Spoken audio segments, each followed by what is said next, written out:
দিনাজপুরে বাণিজ্যিকভাবে রঙিন মাছ চাষ করে সফল হচ্ছেন উদ্যোক্তারা। এ নিয়ে আরো জানাতে যুক্ত হচ্ছেন সহকর্মী ফখরুল হাসান পলাশ। পলাশ, রঙিন মাছ কোথায় সরবরাহ করছেন তারা, দর কেমন পাচ্ছেন জানাবেন।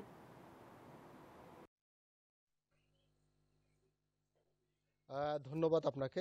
আপনি যেটি বলছিলেন আসলে এটি কিন্তু আসলে যে শোভাবর্ধনকারী যেসব মাছ রয়েছে, বিশেষ করে আমরা বাসাবাড়িতে দেখি বিভিন্ন অ্যাকুরিয়ামে কিন্তু সাজিয়ে রাখা হয়, সেগুলো কিন্তু আসলে বাণিজ্যিকভাবেই কিন্তু অনেক উদ্যোক্তারা কিন্তু নিচ্ছেন। এবং আমি এই মুহূর্তে রয়েছি দিনাজপুর চেহেলগাজী ইউনিয়নের হাজী দানেশ বিশ্ববিদ্যালয়ের ঠিক পিছনে। সেখানে একজন উদ্যোক্তা রয়েছেন করনাই গ্রামে। তাকে আমি একটু জিজ্ঞেস করবো যে আসলে আপনি এটা কি চিন্তা করে আসলে এই উদ্যোক্তা হলেন এই মাছের? ধন্যবাদ আপনাদেরকে। আমি মূলত 2019 সালে শৌখিনতার জন্য, অর্থাৎ শখের বসেই বলা চলে, 6টি মাছ কিনে নিই বাজার থেকে।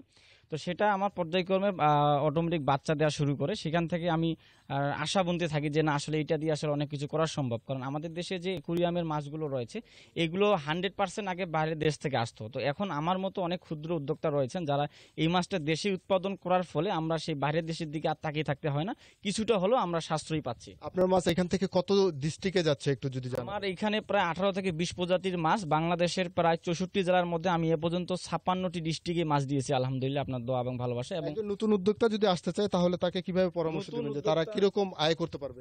নতুন উদ্যোক্তা বলতে ওরা যদি নতুন উদ্যোগ যারা নিতে চায় তারা যদি আমার সঙ্গে যোগাযোগ করে, আমার জায়গা থেকে যতটুকু হেল্প করার দরকার, তো আমি বলবো প্রথমে কাজটাকে শিখতে হবে। আমিও এক পর্যায়ে এখান থেকে শিখে এ পর্যায়ে আসছি, হুট করে আসলে কোনো কিছু সম্ভব নয়। তাদের ধন্যবাদ আপনাকে। আসলে এই উদ্যোক্তা বলছিলেন যে এই কাজটি প্রথমে আসলে শেখার অনেক কিছু আছে, এই শিখতে পারলে এই উদ্যোক্তা হওয়া যাবে। এবং তার পক্ষ থেকে, বিশেষ করে এই রাকিবের পক্ষ থেকে বিভিন্ন পরামর্শ এবং সহযোগিতা কিন্তু তারা দিয়ে যাবেন। তো এই ছিল আমার কাছে দিনাজপুর থেকে সর্বশেষ।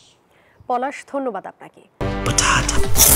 বাছাই করা আলু আর স্পাইসি সিজনিং এ প্রাণ পোটাটা চিপস নাকি বিস্কিট খেয়ে বোঝে নাও।